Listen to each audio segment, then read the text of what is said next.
સદાત્મદર્શી ફલકંદ ભોજનો વને નિવાસો યદિ દુઃખદ ખલુ તથાપિ તત્રાપિ સુખો મહામતિર સવર્ણિવેશો વતુ ધર્મનંદન ઓમ અવતારિણે શ્રી સ્વામિનારાયણાય નમો નમઃ. અક્ષરધામાધિપતયે મહારાજાધિરાજાય શ્રી હરિકૃષ્ણ મહારાજાય નમો નમઃ. મહામનોહરાય બાલસ્વરૂપાય શ્રી ઘનશ્યામાય નમો નમઃ. એકાકી વનવાસીને કઠિન તપકારિણે શ્રી નીલકંઠવર્ણિન્દ્રાય નમો નમઃ. પરાત્પરાય પુણ્યશ્રવણ કીર્તનાય શ્રી સહજાનંદ સ્વામિને શ્રી નારાયણ મુનયે નમો નમઃ. બોલો શ્રી સ્વામિનારાયણ ભગવાનની, હરિકૃષ્ણ મહારાજની, લક્ષ્મીનારાયણ દેવની, રાધારમણ દેવની, સિદ્ધેશ્વર મહાદેવની, વિઘ્ન વિનાયક દેવની, કષ્ટભંજન દેવની જય.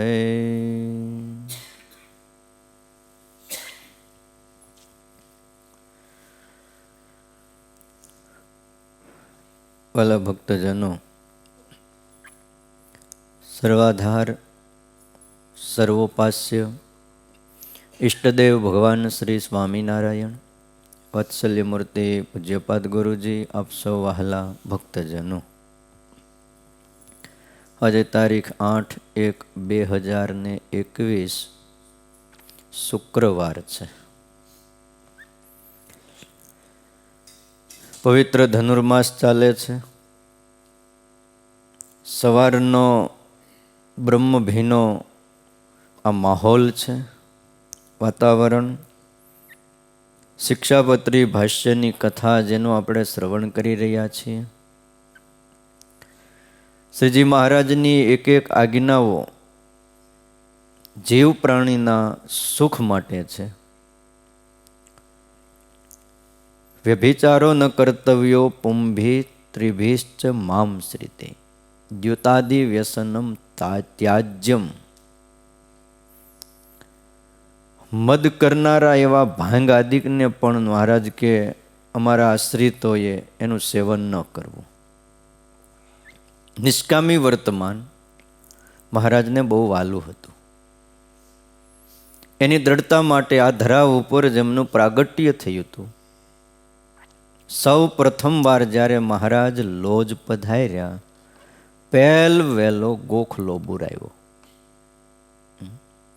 સભાબાઈઓ અને ભાઈઓની ભેગી થતી તે મુક્તાનંદ સ્વામી કથા કરવા જતા હતા જીવરાજ શેઠના ડેલામાં.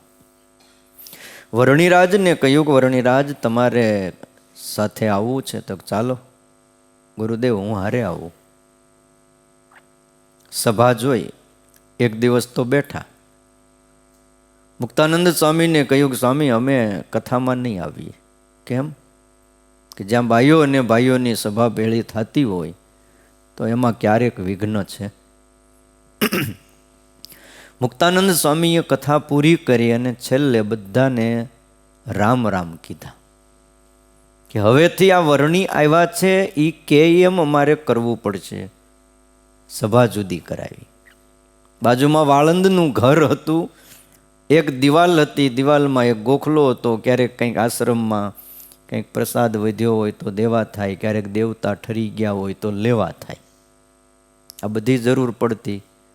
સાધનો હતા નહીં, અગ્નિ એમનો પ્રજ્વલિત રાખવો પડે 24 કલાક. તઈ હાલતું. પહેલાં ચૂલામાં કે બીજે ત્રીજે અગ્નિ પ્રજ્વલિત રાખતા. હવે તો માણા માથામાં રાખે છે, 24 કલાક અગ્નિ પ્રગટતો જ હોય. શ્રીજી મહારાજે આ કાર્ય કર્યું છે. મનમાં એમ થાય કે આ નિષ્કામી વર્તમાન દ્રઢ કેવી રીતે થાય?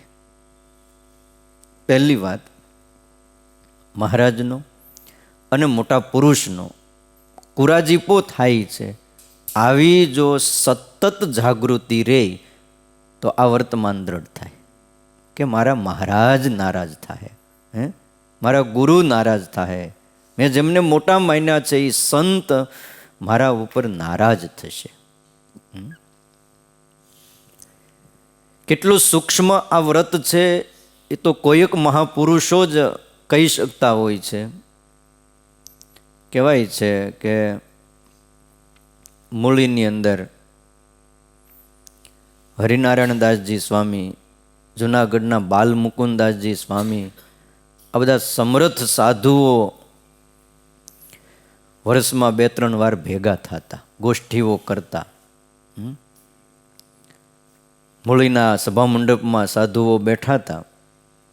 એમાં એ પ્રદેશના ક્ષત્રિય હરિભગત આપણા રજપૂત ઘોડા ઉપર બેસીને આવતા હતા અને મૂળી મંદિરના ચોકમાં આવ્યા. ઘોડો એક બાજુ બાંધ્યો અને પછી દર્શન કરી સભા મંડપમાં આવ્યા. સંતોને દંડવટ કર્યા, પગે લાગીને જ્યાં બેસવા જાય, અડવા જાય, સ્વામી કે અડતો નહીં.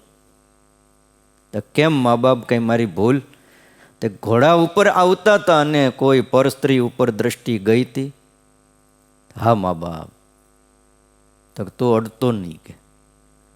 એક વિચાર તો કરો, આપણા નંદ સાધુઓએ, ત્યાર પછીના તો દાસ પંક્તિના સાધુઓ પણ કેટલી સૂક્ષ્મ બાબતનું પણ ધ્યાન રાખતા હતા. મોટાનો ભગવાનનો કુરાજીપો થાય છે.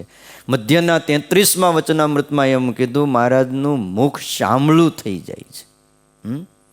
અરે દીકરો મર્યા જેટલું દુઃખ થાય છે. અને એ પાછો એમ લખ્યું, વાંજિયાને ઘેર દીકરો આવ્યો હોય મોટી ઉંમરે અને એ 2-5 વર્ષ રેન મરી જાય, એનું દુઃખ કેવું થાય? ન હોય એનું દુઃખ તો હતું, પણ આવ્યા પછીનું જે વયું જાય એનું દુઃખ બહુ હોય છે. આટલું દુઃખ થાય છે. બીજું,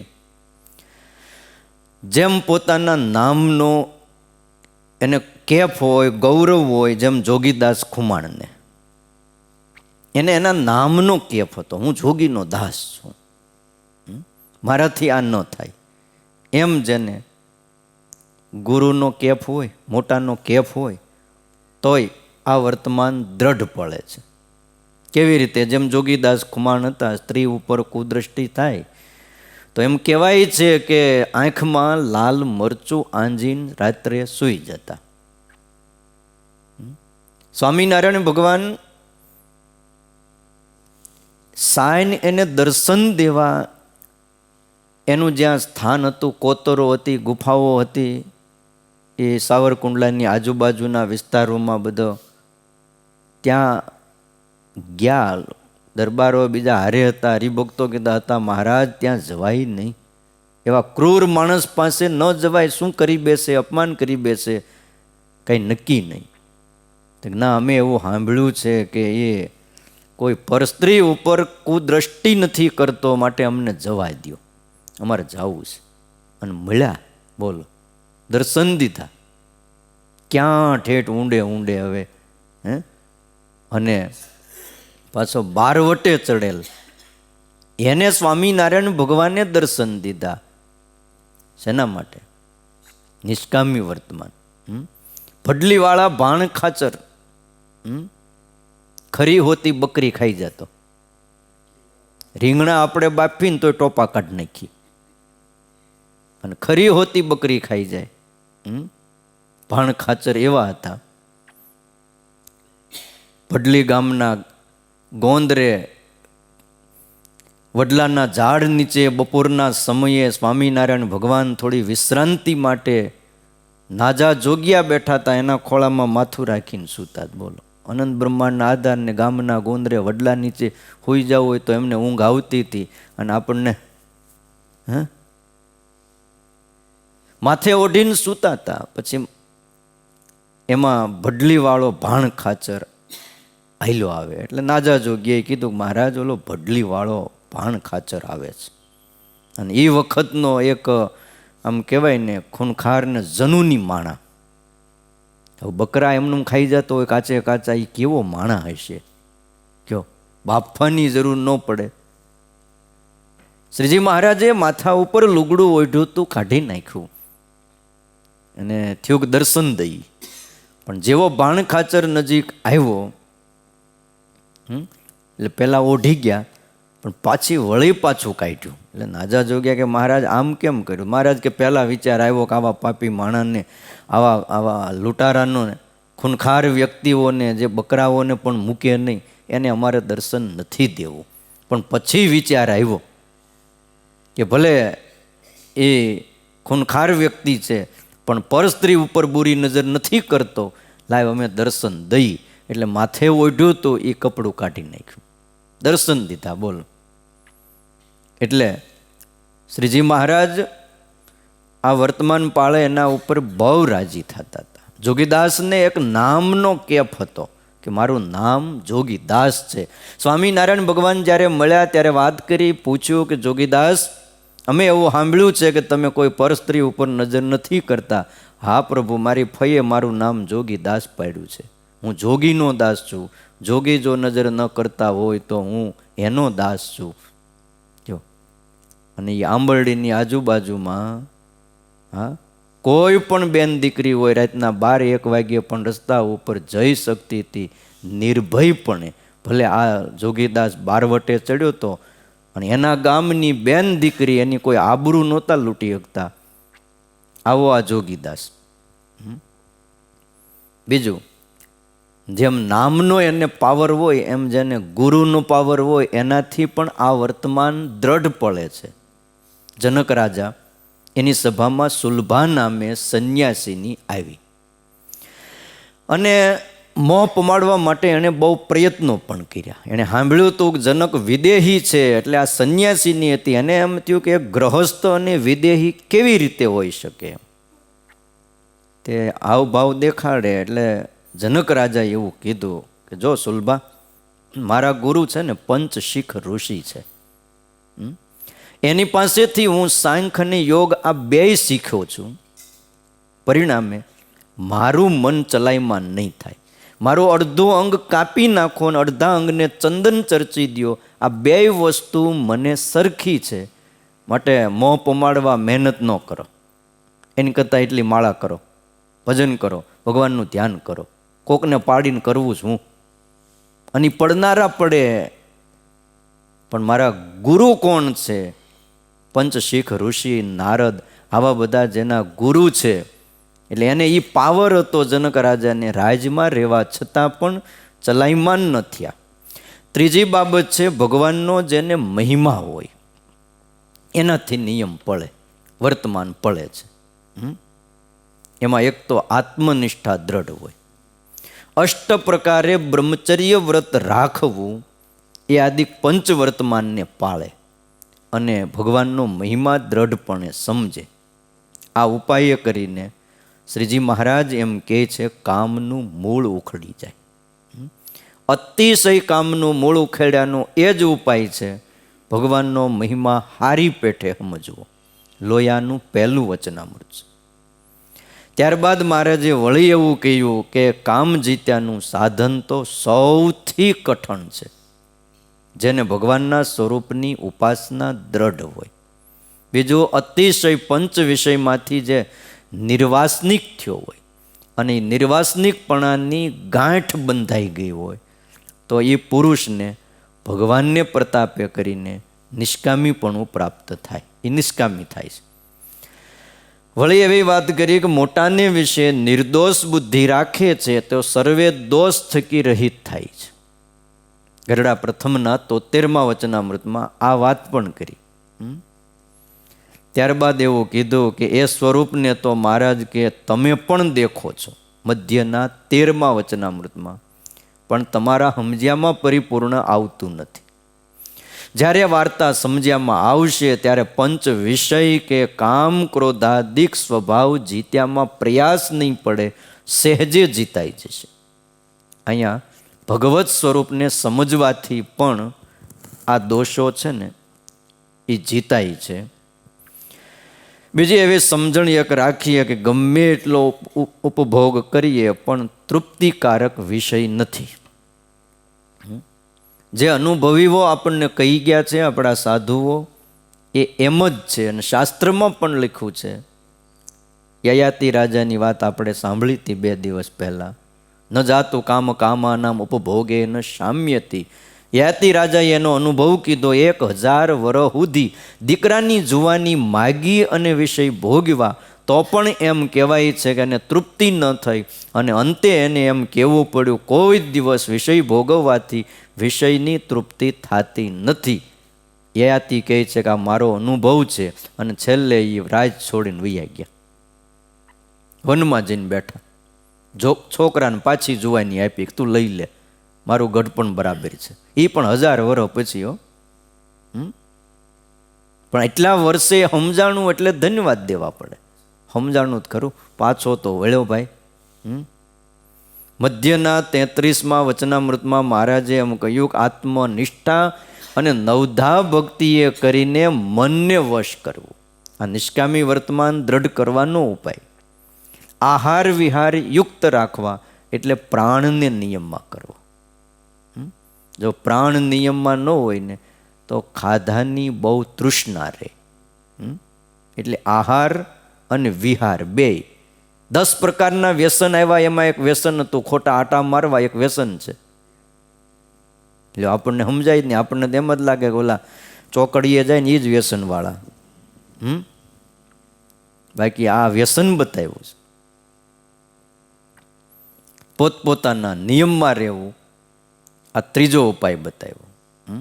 3 ઉપાય. એક તો મનને વશ કરવું, આહાર વિહાર યુક્ત રાખવા એટલે પ્રાણને નિયમમાં કરવું, અને પોતપોતાના નિયમમાં રહેવું.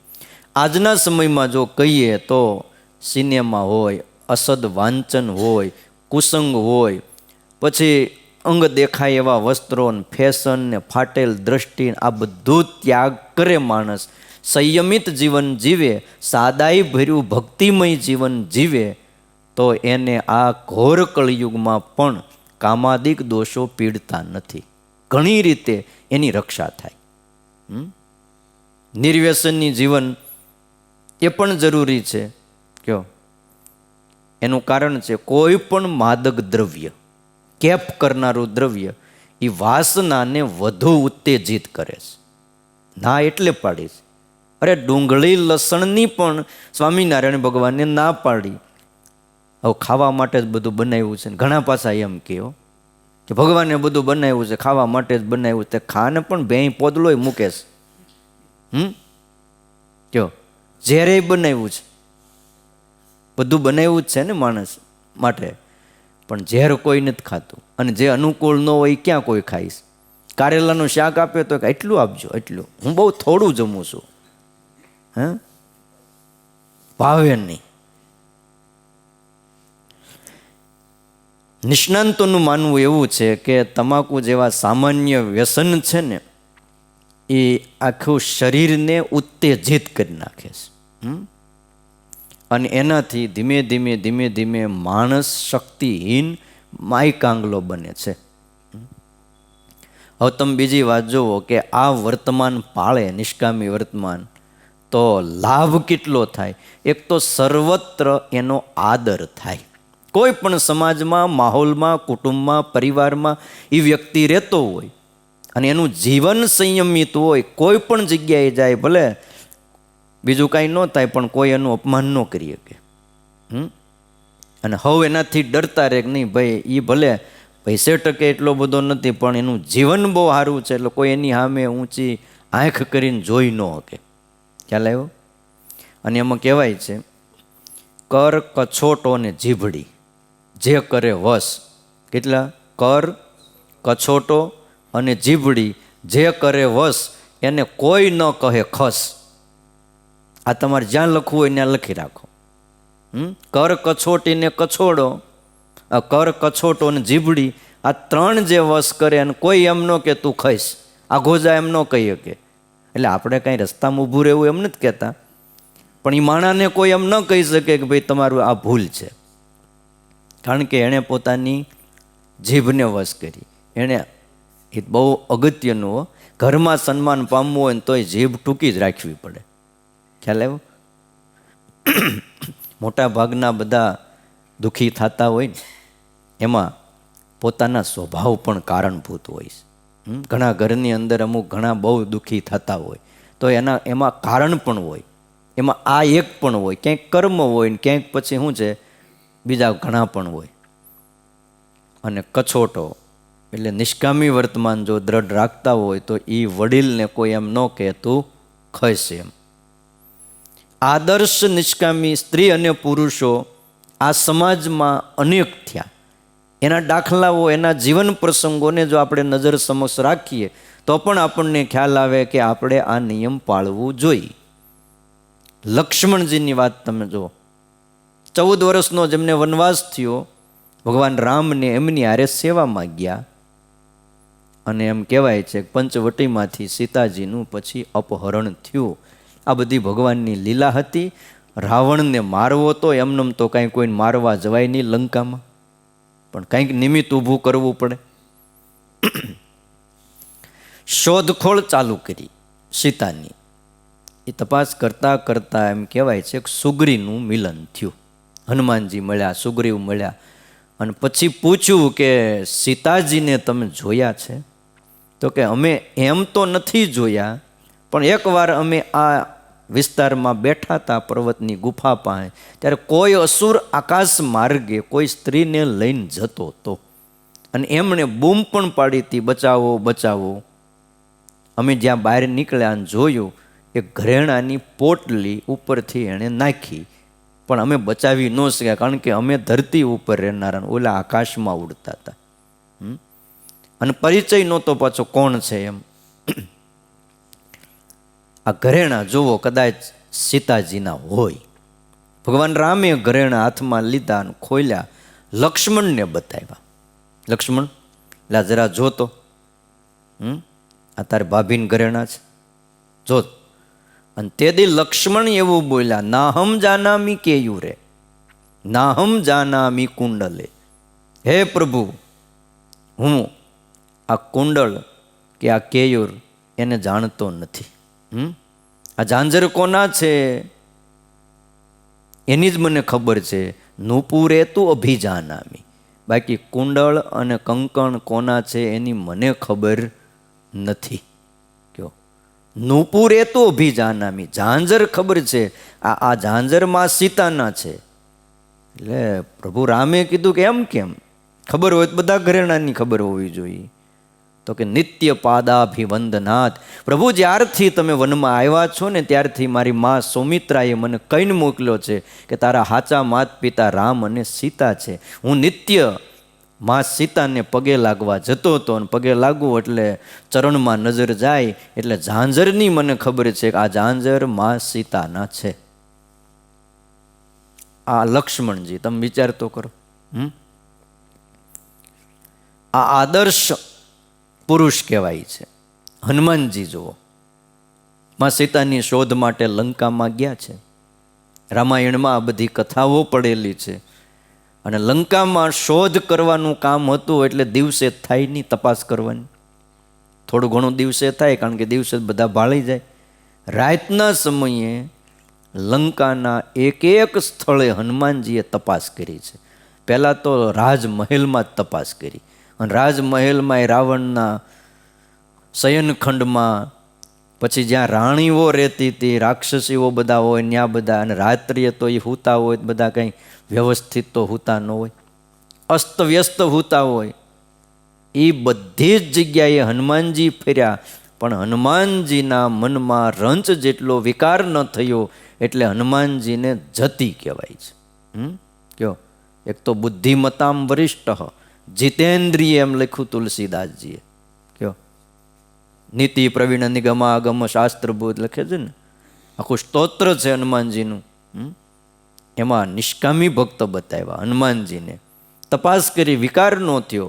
મહારાજા ભીષ્મને જુઓ, મહાભારતના, ભલે કૌરવના પક્ષમાં રહ્યા છે, પણ એનું જે વર્તમાન છે એ બહુ દ્રઢ હતું. પિતાના સુખ માટે જેણે આ જીવન લગ્ન ન કરવાની ભીષ્મ પ્રતિજ્ઞા કરી લીધી. આકાશમાંથી એ જ ઘડીએ દેવતાઓએ ફૂલની વર્ષા કરી કે ભીષ્મ આવું કોઈ ના કરી શકે. ગાંગેય હતા, ગંગાના પુત્ર હતા, અને ગંગા જેવું પવિત્ર જીવન રાજમાં રહીને જીવા. તમે વિચાર કરો, રાજ રાણીઓ દાસીઓ કેટલું બધું હોય, પણ ભીષ્મની સામે કોઈ ભારતભરનો મનુષ્ય બોલી નહોતો શકતો. ભીષ્મ દાદા બોલે અને એ ઊભા થાય એટલે કોઈથી બોલાતું નહીં. એટલે કહેવાય ને, કછોટો જેણે વશ કર્યો કોઈ ન કે તું ખસ. બોલો, આ તો ઠીક છે, ભગવાન શ્રી કૃષ્ણ નારાયણે યુદ્ધમાં એમને મોકલી દીધા, બાકી હજી બેઠા હોત કોઈ એમ ન કહે કે તમે દિલ્હીની સીટ ખાલી કરો, ખસો એમ. કોઈને બેહવા ન દે દાદા, બેહવા દે? ઈચ્છા મૃત્યુ હતું એની પાસે, એટલે કોઈ એમ ન કે તમે ખસો એમ. આ દેશ આઝાદ થઈ ગયો છે, હવે તમે ખસો, કોઈની તાકાત ન હોય. સીતાજી તમે જુઓ, રાવણે કાંઈ ઓછા પ્રલોભનો અશોક વાટિકામાં આપ્યા નથી. સીતાજીને કીધું કે એકવાર મારું માની જા તો આ સુવર્ણ નગરીની રાણી મહારાણી બનાવી દો. અરે દેવતાઓ પણ તારી સેવા માંડે કરવા. કેટલાય પ્રલોભનો બતાવ્યો. અને હલો રામ છે ને, એ તો વનમાં ફરે છે. ત્યાં ક્યાં કાંઈ છે? પ્રલોભનો ઘણા દીધા, પણ અડગ રહ્યા છે. બીજા જુઓ, મહાભારતના દ્રૌપદી, મુશ્કેલીમાં પણ જેણે પાંડવોને ન છોડ્યા. જે દ્રઢ, એક જે પતિને વિર્યાલા અર્જુનને પણ પાંચેયને સ્વીકાર્યા ભગવાનના કહેવાથી. તો એ પાંડવો મુશ્કેલીમાં હતા તોય દ્રૌપદી ચલાયમાન થયા નહીં. નહીતર મુશ્કેલી આવે ને તો માણસો તરત સમજો. સતી સાવિત્રી, અનસુયા, શાંડિલી, આ બધી જ પતિવ્રતા સ્ત્રીઓ એણે આ વ્રત પાળ્યું છે. જેને વર્યા એ એક જ પતિ, એ સિવાય દુનિયામાં જે કોઈ છે એને ભાઈ અને બાપ માનતા હતા. સુરા ખાચરની વાત તમે જુઓ. જસદણ ગયા હતા, રાત્રિનો સમય હતો. જસદણના વાસુર ખાચર, એણે કાવતરું કરેલું, ગામની બારોબાર ધર્મશાળામાં ઉતારો આપેલો, અને એક હલકી બાઈને પૈસા આપીને ત્યાં મોકલે, તું એને પાડી દે. રાત્રિએ બાઈ આવી, દરવાજો ખટખટાવ્યો. સુરા ખાચરે પહેલાં તો ના પાડી, બેન સવારે આવજો. અરે આ ઘર મારું છે, મારે દવાની એક બોટલ અંદર રહી ગઈ છે, છોકરો બીમાર છે, હવે તો ખોલવું જ પડે, દવા લેવી છે તે. દરવાજો ખોલ્યો, હાવભાવથી જાણી ગયા, તલવાર કાઢીને ગળે અડાડી, બોલ કોણે મોકલીશ કે. ત્યાં તલવાર તો ભલભલાને બોલાવી દી. બાપુ મારો વાંક નથી, મને તો દરબારે લાંચ આપી, પૈસા આપીને મોકલી હતી. અને મારતે ઘોડે રાત્રિના સમય અહીંયાથી નીકળી ગયા. બોલો, યતિ કીધા સુરા ખાચરને. નકે એનું વજન એવું હતું કે બોલો વરદી તો ઘોડું નહોતું ટકતું, ઘોડું કાઢી નાખવું પડે. 8-9 મણ વજન, હવે ક્યાં જાય 9 મણ વજન? તમે જોવો જ ખરા. ઘોડું ન ટકે એટલે ને, ઘોડું તો બહુ લોટકું હોય. ઉપલેટાના અર્જન બાપા જુઓ, ગ્રહસ્થો જ હતા બધા. દીકરીને જોવા માટે આવ્યા, ગાલે લાખું હતું. મહેમાનોને કીધું કેમ થયું, દીકરી ગમી તો આપણે સગપણનું પાકું કરીએ. તો એ મહેમાનો એવું બોલ્યા કે અર્જુનભાઈ, દીકરી તો ગમી પણ ગાલે લાખું છે. અને તેદી એવું બોલ્યા કે મને એની ખબર નથી. ઉપલેટાના એવા જ બીજા થયા લાલા બાપા. એવા ભક્ત બોલો, જેના દર્શન માટે ઇન્દ્ર આવતા હતા. કેવા પુરુષો હશે આ બધા. અરે શિવલાલ શેઠ 9 લાખ રૂપિયાના આસામી. 2 મહિના થઈ ગયા, એના ઘરે એના હાળી આવ્યા હતા, પીરસવા આવ્યા. આમ તો રોજ આવતા હતા, એક દી વધારે પીરસ્યું, ઉપર જોયું, કારણ કે બહુ સંયમી ખોરાક, જીવન સંયમી. એટલે થયું કે એટલું બધું કેમ પીરસે, મારે વધારે પીરસે પછી ધ્યાન ન થાય. 4.5 કલાક 1.5 પોરનું એને ધ્યાન કરવાની ટેવ હતી, અભ્યાસ હતો, અને ધ્યાન કરતા. ઉપર જોયું એટલે ખબર પડી કે લે તમે ક્યારે આવ્યા, કે જોવે એટલે કેવું જ પડે ને. 2 મહિનાથી આવ્યા હતા, શરમ આવી, ઘરમાં ગયા હતી કે આમ કેમ બોલે, તો કે એમને એમ જ છે, સ્થિતિવાળા છે, એમાં સમજાય નહીં.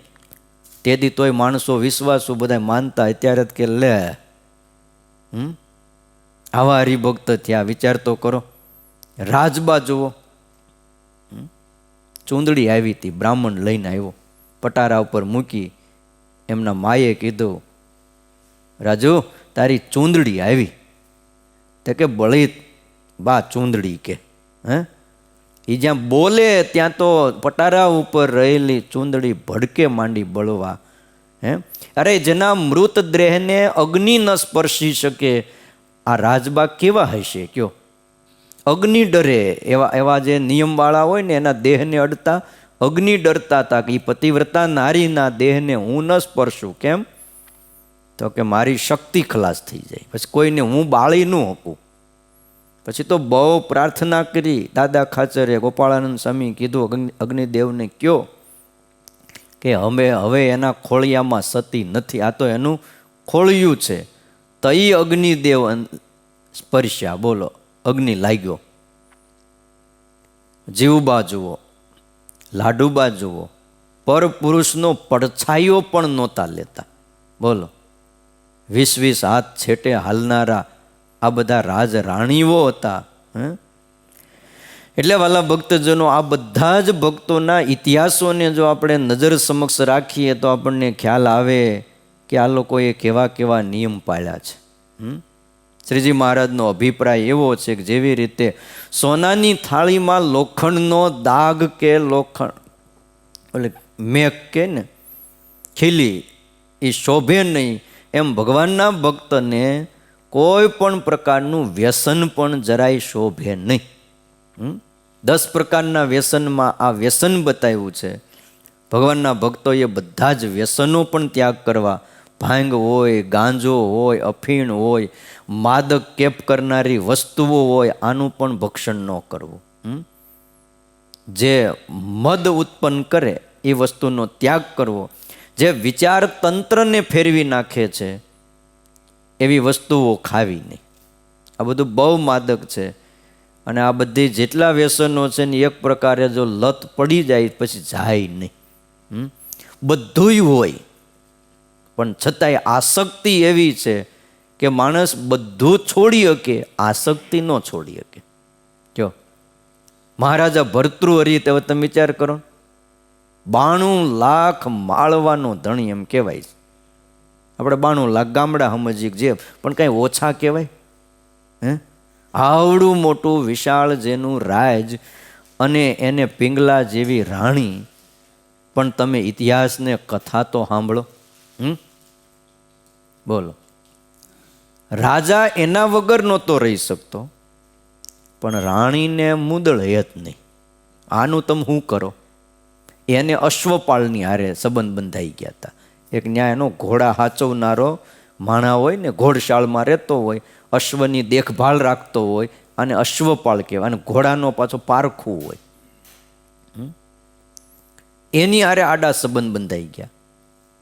અને અશ્વપાળ હતો ને, એને પછી એટલી અક્કલ હતી એ કે આ રાજરાણી કહેવાય, અને આની હારે આપણે લાંબો સંબંધ રખાય નહીં.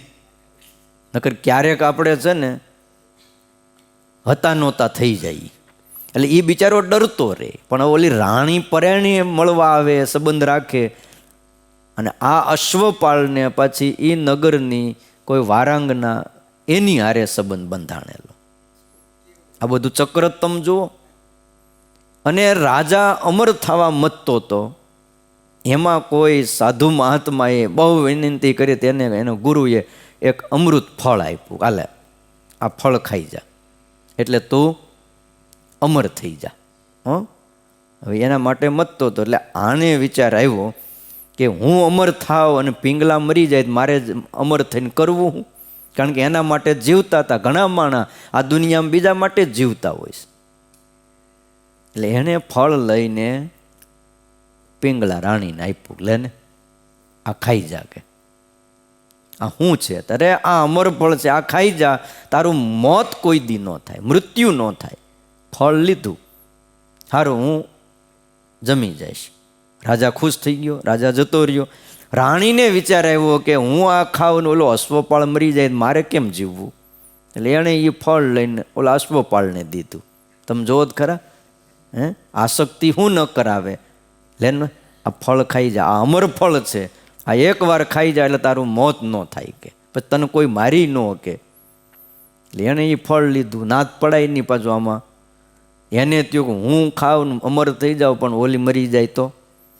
એટલે એણે એ ફળ લઈને ઓલી વારાંગનાને આપ્યું, એટલે આ ફળ તું ખાઈ જા, તું અમર થઈ જા. હવે આ બધું આમથી આમ ફળ ફરતું ફરતું ગયું એટલે 15-20 દિવસ નીકળી ગયા. એમ તરત તો જાય નહીં, પાછું બધું જોવું પડે, કોઈ ભાળતું નથી, કોઈ છે નહીં, ચોરી ચૂપીથી એકાંતમાં મળીને બધું આપવાનું હોય.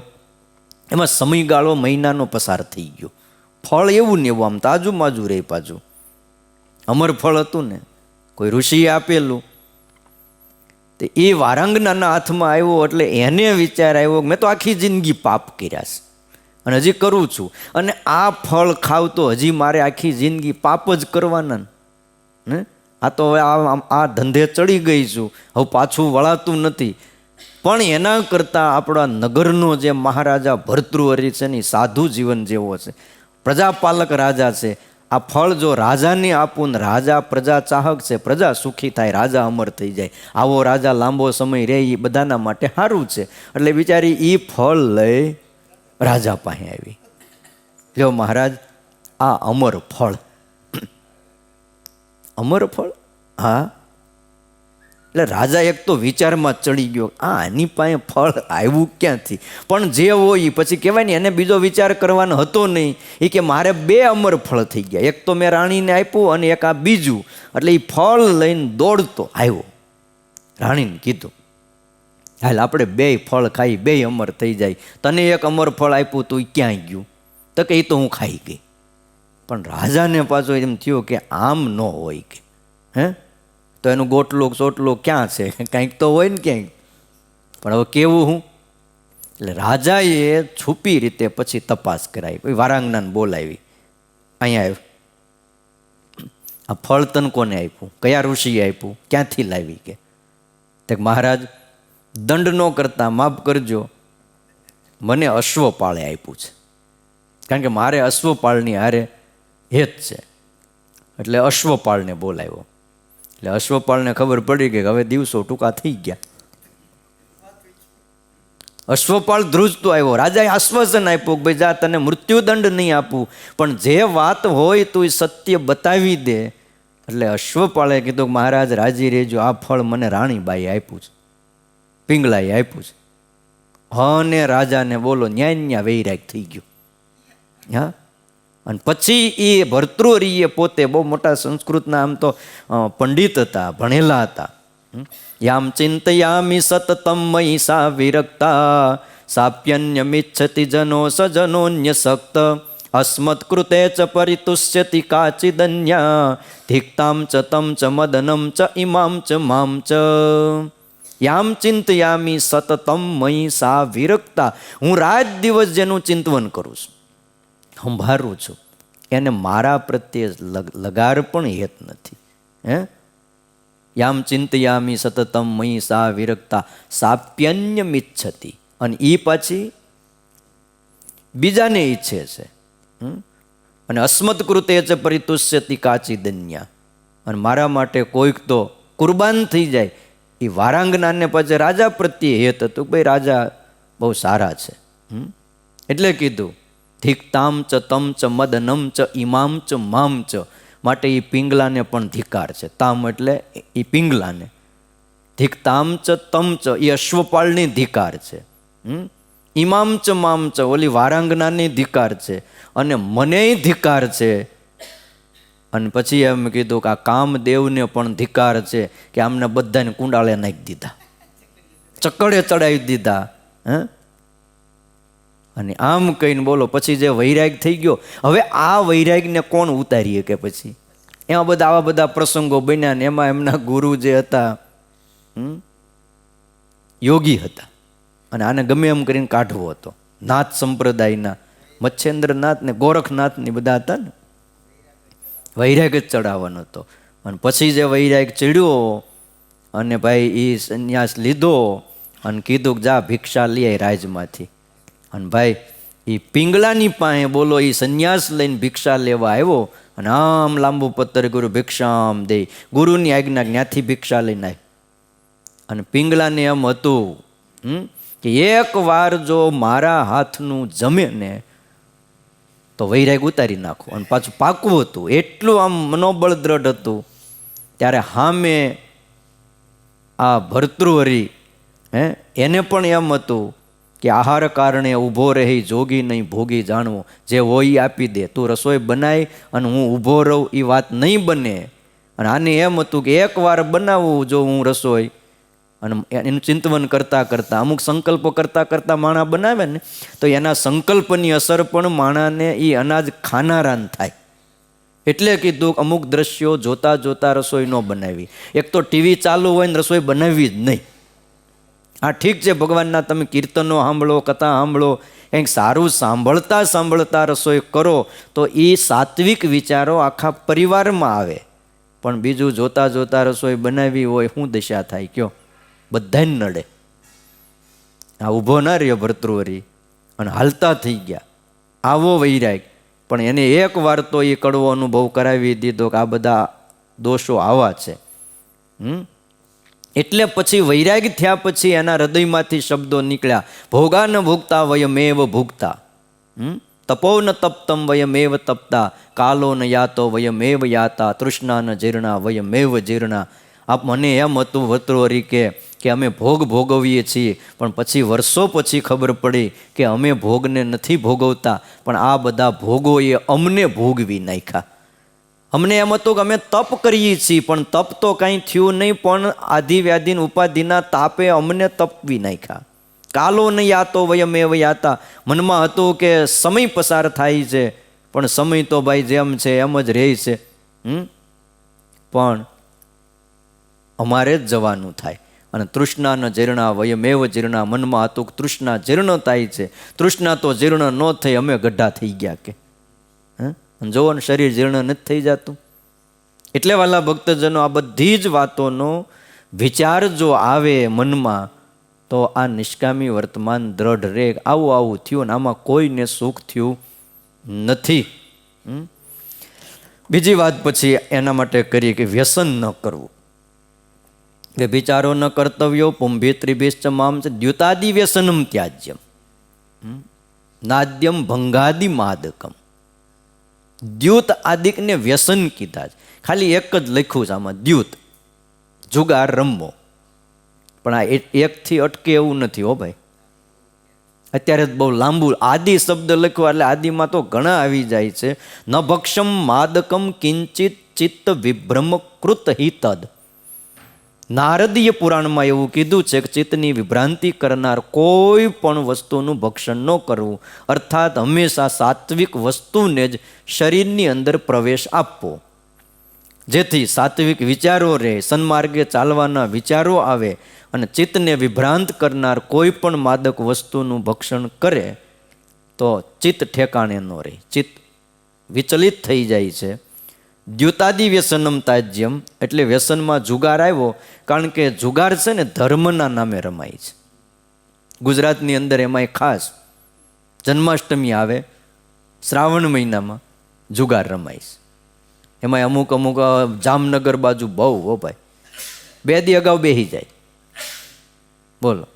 અને જન્માષ્ટમી પાછું સાંજે ભગવાન જન્મી જાય પછી પૂરું પાછું ન કરે, પાછું નોમ સુધી હાલે. હા, બાઈઓ અને ભાઈઓ બધાય રમે જુગાર પાછું. શાકભાજીમાં થોડા થોડા કટકી કર્યા હોય એ પછી ક્યાં નાખવા?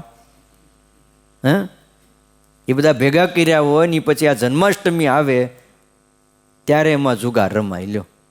દ્યુત એ હરામ વૃત્તિનું પોષક છે. વૃત્તિ પછી છે ને મફતનું લેવાની થઈ જાય. હા, ઓછી મહેનતે વધુ લેવાની વૃત્તિ એટલે આ જુગાર. મહેનત નહીં અને જાજુ લઈ લેવું. આજના સંદર્ભમાં જો કહીએ ને તો વાલા ભક્તજનો, જુગારની સાથે રેસ હોય ને ટીવીમાં તમે જોવો છો. પછી વરલી મટકા આવે, સટ્ટો આવે, લોટરી આવે. અહીંયા તો હજી ઓછું છે, પરદેશની અંદર તો ફીચર ને બીગો ને કેસીન આવા બધા એ ભાત ભાતના સટ્ટાઓ રમાય, જેમાં અબજો રૂપિયા કલાક 2 કલાકમાં વયા જાય. હવે ઘોડા કોક દોડાવે અને પૈસા અહીંયા બેઠા બેઠા જાય. બોલો, એ અહીંયા બેઠા હોય ઘરમાં અને સટ્ટા નાખ્યા હોય. આ ક્રિકેટમાં કાંઈ ઓછા સટ્ટા રમાય છે? હોલીવુડમાં બધે આપણને એમ થાય કે આ બધા એટલા બધા રમે છે ને એટલા બધા જોવે છે, પણ આમાં જે ઉપર લેવલના બધા હોય ને, મોટી મોટી કંપનીઓવાળા ને મોટા મોટા, એને ભાઈ આખા આખા ક્રિકેટરોને ખરીદી લીધા હોય અને સટ્ટાબાજી રમાતી હોય કે જો આ જીતે તો એટલા તર દેવાના. કયો આ બધું વ્યસન છે વાલા ભક્તજનો. જુગાર વિનાશ નો ત્રેજ. પછી તમે એમ ન માનતા કે હું હરિભગત છું ને એટલે ભગવાન મારી રક્ષા કરશે. દ્યુતેન પાંડવા નષ્ટા એમ લખ્યું. જુગારથી પાંડવો પણ હાર્યા હતા. અરે યુધિષ્ઠિર જેવા ધર્મ રાજા કહેવાય અને જુગાર રમ્યા તો એમાંથી વનવાસ મળ્યો. રાજ પાછું ન મળ્યું, લ્યો હતું એનું તોય ન મળ્યું. અને મહાભારત થયું. તે મહાભારત થયું, ભલે એમાં જીત્યા પણ રાજ ભોગવાય ન રહ્યા, ખખડી ગયા પછી ત્યાં. એના કરતાં જુગાર ન રમાવત તો પાંચાલીને દુઃખ આવ્યું, પાંડવોને દુઃખ આવ્યું. વિચાર તો કરો. એટલે લખ્યું કે નાદ્યમ ભંગાદિ માદકમ, જેમ દ્યુતાદિ વ્યસનમ ત્યાજ્ય. દ્યુત એટલે જુગારાદિક વ્યસનનો ત્યાગ કરવો. સુખી થવું હોય ને એને છે ને રાતોરાત પૈસાવાળા થવાના વિચાર ન કરવા, અને થવાતુંય નથી. ઘણા નિયમ હોય કે એકાદો સટ્ટો રમી જાય ને પૈસાવાળા થાય. પૈસાવાળા શું થાય? બાપા બિચારા દોડતા થઈ જાય. આખી જિંદગી 20-25 વર્ષ બાપે મહેનત કરીને પૈસા ભેગા કર્યા હોય ને, એ છોકરો એક સટ્ટા મુડાડી નાખે. આવા ઘણા બન્યા છે. બીજે તો બને આપણા હારા હરિભગતના છોકરાઓ પણ ઓછી મહેનતે, ઓછી સમજણ, અનુભવ નહીં, અને ઓલા બધા ટીવીમાં જાહેરાત આપતા હોય એટલા રોકો તો એટલા થાય, એટલા રોકો તો એટલા થાય. તે રોક્યા કરે ને પહેલાં 1-2 વાર તો ઓલા છે ને ડબલ કરીને દે. એટલે ઓલો જેટલા હોય એટલા નાખે, પછી ઘરેણા વેચીને મૂકે, બીજું ત્રીજું વેચીને મેકે. મકાન ઉપર લોન લઈને એ લોનના 15-20 લાખ આવ્યા હોય એ મૂકે. વાહે શું વધે? કયો એમાં એને પછી ઓલાને ખબર પડી જાય કે હવે આ બધું માંડ્યું જ મૂકવા, એટલે તમારા પોઈન્ટ હાવ 0 ઉપર લાવી દે. શું કરો તમે? કાં પછી ગોત્યા જ જડે નહીં. ફોન કરો ને તો ફોન નંબર જ ખોટો હોય. બોલો, અને ત્યાં જઈને તમે ઊભા રહ્યો ને તો ત્યાં કાંઈ ન મળે. મુંબઈમાં આવું ઘણાને થયું. અહીંથી ત્યાં ગયા તા બધું કરવા, છેલ્લે કાંઈ વધ્યું નથી. એટલે વાલા ભક્તજનો, આપણા માટે આ આજ્ઞા બહુ સુખકારી છે. જો કોઈ પણ ધંધો કરવાની સ્વામિનારાયણ ભગવાનને ના નથી પાડી. મહેનત કરો. સમય પ્રમાણે બિઝનેસ ધંધા બદલવા પણ પડે. કયો નકર કાપડનો ધંધો કાંઈ ખેડૂનો છે? તમે વિચાર તો કરો. એ દરજીનો ધંધો કહેવાય, પણ સમય પ્રમાણે મોટા મોટા ફેક્ટરા મશીનો એમ્બ્રોઇડરીના નાખવા પડ્યા કે નહીં? કરવું પડે કામ. એ દોષરૂપ નથી, પણ જે આ બધા સટ્ટા રમી જવાને કયો એ એક પ્રકારનો જુગાર છે. આપણે કોઈને કહીએ તો કોઈ માને નહીં, પાછળ સલાહતે આપે થોડાક આમાં રોકો ને તો આમાં ફાયદો. કાંઈ કરવાનું નહીં, આમાં આવ્યા જ કરે. શું આવ્યા કરે? આ છે એટલા રહેવા દે ને. ક્યારેક શીરાનો પ્રસાદ લખાવા થાય, 500 રૂપિયા હોય ને તો ધનુર્માસમાં એટલું પુણ્ય તો થાય. ઓલાને કાંઈ પુણ્ય ન થાય. બોલો કેટલા લઈ જાય છે. આ બિટકોઈન આવ્યું હતું ને, વરાછામાંથી એમ કહેવાય છે અબજો રૂપિયા ગયા. કેટલા? અબજો રૂપિયા વરાછા વિસ્તારમાંથી જ. પાછા દોષ એનો કાઢે કે આ મોદી સાહેબ આવ્યા એટલે મંદી આવી. મંદી એટલે નથી આવી, આ બિટકોઇનથી આવી કરોડો રૂપિયા, અબજો રૂપિયા કંપની લઈને જતી રહી. બોલો શું વધ્યું? કાંઈ વધ્યું? અને એ પૈસો કદાચ કોઈને 2-5 જણાને લાભ થયો એટલે કંપનીવાળાએ અમુકને તો પછી લાલચ માટે આપ્યા હોય, એને પછી લઈને પછી બંધ કરી દીધું, એને વધ્યા હોય. પણ તમે જોજો એના એ પૈસા વધેલા પણ એની પાસે ન ટકે, કારણ કે એ વગર મહેનતના, એટલે એ બીજે વયા જાય, એ ટકે તો નહીં જ. આ ઓલા જેવું છે, ઓલું કોડી જેવું, એક અનિતિની આવી એટલે બીજા બધા ઢહળીને લઈ જાય છે. શ્રીજી મહારાજ કહે છે કેફી પદાર્થનું એવી જ રીતે જેમ જુગારનું વ્યસન ન કરવું, કેફી પદાર્થનું પણ વ્યસન ન કરવું, કારણ કે કેફી પદાર્થની અંદર ભાંગને ગણાવી છે. ભંગાદિ માદકમ એમ લખ્યું. ભાંગ કરતાં અફીણ વધારે કેફી છે, છતાંય એ નામ એનું ન લખ્યું. તમે શિક્ષાપત્રીમાં જો લખ્યું ભંગાદિ માદકમ, એની કરતાં એમ લખ્યું તો અફીણ આદિ માદક વસ્તુ ન પીવી, ભાંગ કરતાં વધારે કેફી છે.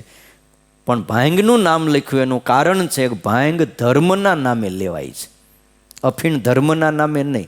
શિવરાત્રિ આવે ને તો શિવરાત્રિને નિમિત્ત બનાવે અને ભાંગ પીવાય છે. કોઈ શિવના ભક્ત પીતા હોય તો આપણે એમને વંદન કરીએ, પણ સ્વામિનારાયણ ભગવાને સત્સંગીને ના પાડી છે, અમારા આશ્રિતોએ ભાંગ પીવી નહીં. અને ભાંગ વધારે પીવાઈ જાય તો માણા ગાંડો થઈ જાય છે, મગજના જે જ્ઞાન તંતુઓ એ નષ્ટ થઈ જાય, અને બેભાન થઈ ગયો હોય, મૂર્છા જો આવી જાય તો પછી બહાર લાવવો પણ અઘરો છે, આટલું ભાંગમાં હોય. એ જરી જરી પીતા પીતા એ બધા અભ્યાસ કર્યો હોય અને મુબારક છે. પણ ડાયા માણસોએ, સાત્વિક માણસોએ, વૈષ્ણવોએ ભાંગ પીવાય નહીં. કેફી પદાર્થો, જે આ પદાર્થો માનસિક સ્થિતિ અને જે વર્તણૂક હોય ને એના ઉપર અસર કરે છે, જેને વારંવાર લીધા વગર રહી ન શકે, સમય જતાં ધારેલી અસર મેળવવા માટે માણસ વધારે ને વધારે સેવન કરવું પડે, આવા બધા પદાર્થને કેફી પદાર્થ કહેવાય. તમે જેમ જેમ સેવો ને એમ વધારે વધારે લેવું પડે, અને સમય થાય એટલે એને લેવું જ પડે. આ કેફી પદાર્થ કહેવાય, પછી હાલે જ નહીં. વ્યસની કોને કહેવાય? કોઈ પણ ચીજનું લાંબો સમય સેવન કરે પછી ચીજ વગર હાલે નહીં. આવી પરિસ્થિતિ સર્જાય ત્યારે માનવું કે માણસ એ ચીજનો, એ પદાર્થનો વ્યસની થઈ ગયો છે. વ્યસન પાડવાનું કીધું ગુણાતીતાનંદ સ્વામીને વ્યસન હતું. બોલો શેનું હતું? કથા વાર્તા વ્યસની ન હોય એમ લખ્યું. કથા વાર્તાનું વ્યસન હતું, ધ્યાનનું વ્યસન હતું, ભજનનું વ્યસન હતું. પણ આવા વ્યસન એ પાડવા નહીં. કેફી પદાર્થો 1-2 વાર લેવાથી એની ટેવ નથી પડતી. તમે 1 વાર 2 વાર લ્યો, ટેવ ન પડે. વારંવાર લેવા માંડે ત્યારે એની ટેવ પડી જાય છે, અને ટેવ પડ્યા પછી લોહીમાં એનું પ્રમાણ ઓછું થાય. એ બધી વસ્તુઓ છે ને બ્લડની અંદર ભળી જાય, અને જેવું તમે બંધ કરો એટલે લોહીમાં એનું પ્રમાણ ઘટે. એનું પ્રમાણ જેવું ઘટ્યું એટલે તલપ લાગે, હેવી તલપ લાગે. પછી ગમે ત્યાં બેઠો અને ઊભો થઈને બહાર જઈને 2 સટ મારે ને તઈ એને કેફ ચડે. બાકી તમે કલાક કથા કરો તો એને કેફ ન ચડે, પણ એ બહાર જઈને 2 સટ મારી એટલે તમારા આમ 72 કોઠે અંજવાળા થઈ જાય, કારણ કે લોહીની અંદર એનું પ્રમાણ ઘટી ગયું અને એના વગર રહી ન શકે. રોજિંદા કાર્યમાં પણ વ્યક્તિ એના વગર રહી ન શકે. આ વ્યસન થઈ ગયું. આ વ્યસન થાય કેવી રીતે ખબર? એક જિજ્ઞાસાથી વ્યસન થઈ જાય. શું હોય, કેવું હોય, આ એટલું મનમાં થાય. એ કેવું હોય છે? અફીણ છે, બીજા જે વ્યસનો બધા, આ પડીકી હોય છે પણ કેવી હોય, એમાં શું હોય? અને પછી ધીમે ધીમે ધીમે આદત થાય. ઘણીવાર વ્યસનનો માનસિક તાણ ઓછી કરવા પણ માણસો લે. એટલું બધું ટેન્શન, એટલું બધું આવી જાય ને માથા ઉપર, એટલે એને એમ થાય કંઈક વ્યસન કરીએ. બીજું મિત્ર મંડળ એવું મળી જાય. તે હવની હારે રહેવા માટે લેવું પડે. 5-10 હરખે હરખા હોય ને ભેગા જ કામ કરતા હોય, બધા લેતા હોય ને એક જણો હોય એટલે એને એમ થાય કે જો આની ભેગું રહેવું હોય તો આપણે થોડું થોડું લેવું પડે, મિત્રોને રાજી રાખવા. પોતે સ્વતંત્ર છે આવી ભાવનાથી ખાસ યુવા વર્ગ એ વ્યસનો કરતા. આપણને કોણ કહેનાર? આપણે સ્વતંત્ર છીએ. સિગારેટ પી, બીડી પી, ગમે ત્યાં ફરીએ. પછી ન ગમતી હકીકતોથી દૂર ભાગવા માટે પણ માણસ પછી શું કરે? વ્યસનમાં પડે છે. ખાસ કરીને જે ઘરની અંદર બાળકોને પ્રેમ મળતો નથી ત્યાં વ્યસન વધી જાય છે. પૂરતું ધ્યાન નથી અપાતું ત્યાં વ્યસનનો ઘર કરે છે. પૈસે ટકે સુખી હોય અને વધારે પડતી યુવાનોને છૂટ આપવામાં આવે તો ન્યાય વ્યસનો વધી જાય છે. વધારે પડતા રક્ષણ નીચે ઉછરવાથી પણ વ્યસનો વધે છે. આત્મવિશ્વાસ જે વ્યક્તિ ગુમાવી બેસે છે પછી આવી ટેવ પાડી દે છે. નાપાસ થાય તો પણ માણસને પછી કંઈકનું કંઈક લત લાગે. નોકરી ન મળે, નિષ્ફળ થઈ જાય તો પણ આ માર્ગે લોકો જાય છે. માદક વસ્તુનું તમે સેવન કરો ને એટલે લાંબો સમયે એની અસર થાય અને એના લક્ષણો દેખાય. એમાં પહેલું લક્ષણ છે ખાવાની અરુચિ થાય, વજન માંડે ઘટવા, મોઢાની અંદર ચાંદા પડે, મોઢું આવી જાય, હોઠ માંડે ફાટવા, મોઢા પગ પર હોજા આવી જાય, હાથ ને પગ ને મોઢા ઉપર હોજા માંડે આવવા. વધુ સમય પછી એકાંતમાં અને બાથરૂમમાં કાઢે એટલે કોઈ પ્રકારનું વ્યસન પડ્યું. ગંદો રહે, દાંત હોય, વાળ હોય, શરીરની સફાઈ, આ બધા પ્રત્યે બેદરકારી માંડે રહેવા. અભ્યાસ, નોકરી બધામાં અનિયમિતતા, બેદરકારી, આ કોઈક પ્રકારનું એને વ્યસન થઈ ગયું. વ્યસન એટલે પછી આ ખાવા પીવાનું કોઈ પણ પ્રકારનું કાંઈ પણ, ટીવી મોબાઈલના વ્યસન થાય તો પણ આની આવી અસરો માંડે થવા. વ્યસન માટે પછી ચોરી માંડે કરવા, નજીવી બાબતમાં પછી ગુસ્સે માંડે થવા. આંખો ઢળેલી રહે વ્યસની માણાની, આંખની આજુબાજુ કાળાશ આવી જાય. જો પછી ઉંમર થાય તોય આવે. પછી હું વાત કરું એટલે પછી તમે કાલથી જોવાનું ચાલુ ન કરતા. બહુ માણસ ચશ્મા પહેરતો હોય એને પણ થાય, પણ ઉંમર થાય એટલે થાય. પણ જુવાની અવસ્થાને ભાઈ અડીખમ માણા હોય અને બહુ વ્યસની હોય એટલે એને આંખની ફરતા કાળા કુંડાળા થઈ જાય છે. પછી કીકી હોય ને આંખની એ નાની થઈ જાય, આંખ બહુ ન ખુલે પછી એની. જો એટલે વાલા ભક્તજનો, આવા બધા વ્યસનોથી માણસોએ દૂર રહેવું, સુખી થવું હોય એણે એવી સરસ આજ્ઞા શ્રીજી મહારાજે આપણને કરી છે. દ્યુતાદિ વ્યસનમ ત્યાજ્યમ નાદ્યમ ભંગાદિ માદકમ. કેફ કરનારા એવા ભાંગાદિક વ્યસનોથી અમારા આશ્રિતોએ દૂર રહેવું. એમાં જે ડ્રગ્સનું વ્યસન છે ને, દારૂનું, ઓહો ભયંકર છે. પાછું વળવું બહુ કપરું છે. માટે એ લતે તો ક્યારેય ન ચડવું. શરદી ન મટે જ કાંઈ નહીં.